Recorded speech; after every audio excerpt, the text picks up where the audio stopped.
door lock for a 2004 Jetta.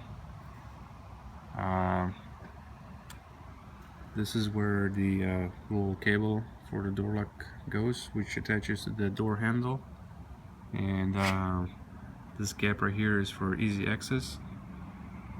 This guy right here just fills in the hole, and it is basically secured in place by a screw. One second.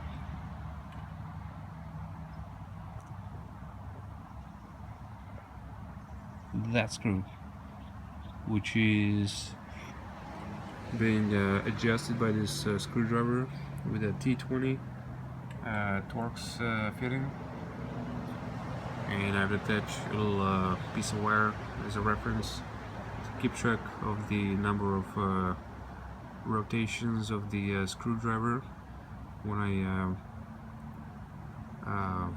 tighten or untighten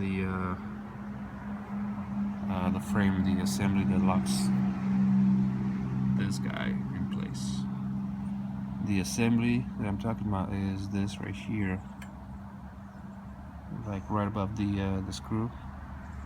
It's kind of like circular, and I need to figure out the number of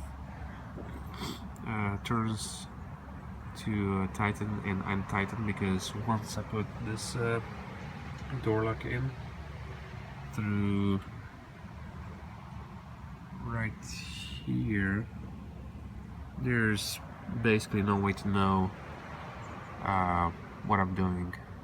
So the only way would be to use this as a reference and go by feel or by touch.